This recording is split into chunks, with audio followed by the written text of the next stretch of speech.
I hope everybody's had a good weekend. We're going to be finishing up the last set of notes that is pretty much the review for this class. The initial new materials still will be probably relatively simple for some of you. Like I said, some of this stuff you guys have forgotten.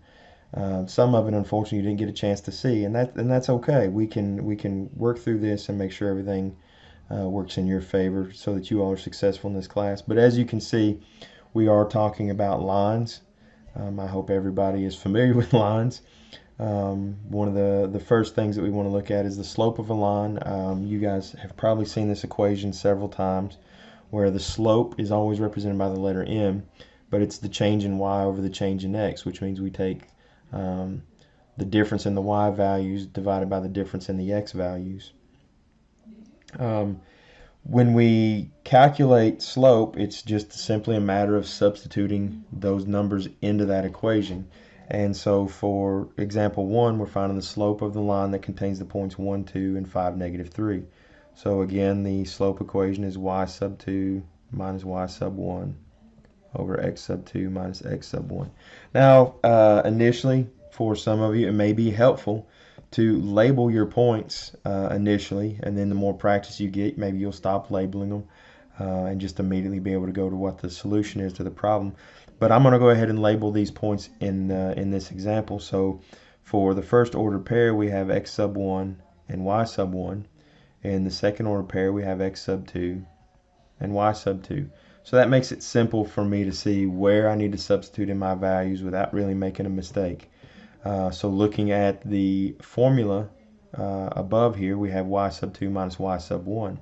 So y sub 2 is negative 3, y sub 1 is 2, and in the denominator it's x sub 2 minus x sub 1. So what I get is negative 5 over 4, which, well, that doesn't reduce. So there's my slope, negative 5 over 4. So that means I go down 5 units and then to the right 4 units for every point on this line. So it's down 5 over 4. That's the slope, negative 5 over 4. When we look at example 2, it says draw a graph of the line that contains the point 3, 2 and has a slope of 3/4.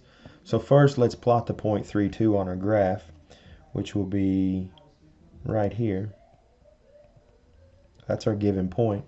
And it says that our slope is 3/4. So what that means is from this point I go up 3 units and then over 4. And all you need to draw a line are 2 points. Any more points is fine, but just 2 is sufficient. So then we can draw a line through these 2 points. And there's the graph of our line passing through 3, 2 with a slope of 3/4. For the next one, same example, we're going to do the exact same step. We have a different slope, but we have the same starting point, 3, 2, but we have a slope of negative 4/5. So what that means is we go down 4 and then over 5.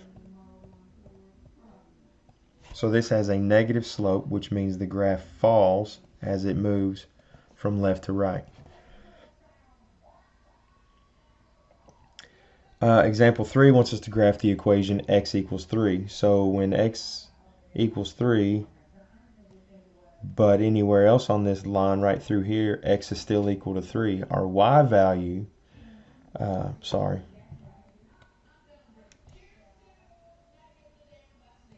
y values are changing, but x never does. So when y is 4, x is still 3. When y is 3, x is still 3. So what we end up with is a vertical line, and that gives us this theorem that a vertical line is given by the equation of the form x equals a, where a is the x-intercept. It's some number on the x-axis. So anytime you have x equals a number, you're going to have a vertical line, and that will be the graph of your equation. So if you have any other non-vertical line that has a slope of m, we can use the point slope form of the line, which is y minus y sub 1 equals m times x minus x sub 1 to come up with the equation of that line. And we're going to do that here in example 4. So let's first write down the equation. Y minus y sub 1 equals m times x minus x sub 1. And we have our slope of 4, and we have our ordered pair of 1, 2. So let's substitute that into the formula, and we have y minus y sub 1, which is y minus 2, equals m, which is our slope, times x minus x sub 1, which happens to be 1. Unless you're specifically told otherwise, you don't need to simplify this any further. A lot of times when you take a calculus course, the point slope form of the line is sufficient because a lot of algebraic mistakes can occur with some of the more complicated problems that you deal with. But in this case, I'm going to go ahead and simplify it. Like I said, unless you're specifically told to do so, you don't have to worry about doing that. But it's really kind of straightforward. We have y minus 2. We distribute the 4 through the parentheses. And now we just add 2 to both sides. And there's our equation in slope-intercept form.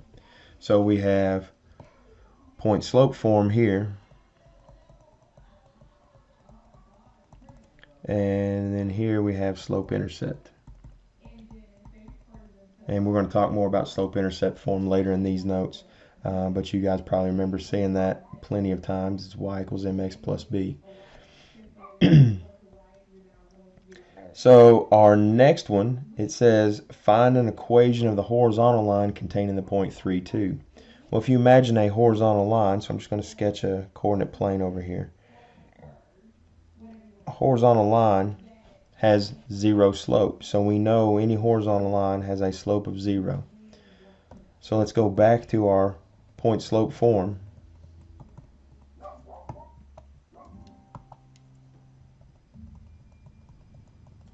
And let's substitute in what we're given. So we have x sub 1 and y sub 1 here. We also know that a horizontal line has a slope of 0. So what we have is y minus 2 equals 0 times x minus 3. And we get y minus 2 equals 0, which means y is equal to 2. So anytime you're given an ordered pair and you want to find the equation of the horizontal line that passes through that ordered pair, all you have to do is simply write down y equals the y coordinate of that ordered pair. So if I were given, say, 4, negative 8, and I wrote a weird negative 8 there. Let's say I was given 4, negative 8, and I wanted that horizontal line. It's simply y equals negative 8. All those x values can change, but that y value will remain constant. It will always be negative 8. So at 5, it's still negative 8. So the horizontal line is simply just y equals the y-intercept of whatever that ordered pair happens to be. And that gives us this theorem. Horizontal line is given by the equation of the form y equals b, where b is the y-intercept, or just the y-coordinate of whatever ordered pair you're given. That's going to be the conclusion of the first set of notes for this, or first video for this set of notes. I'll get the second video made and posted as well, and then we'll have this set of notes completed by the end of the day on Tuesday.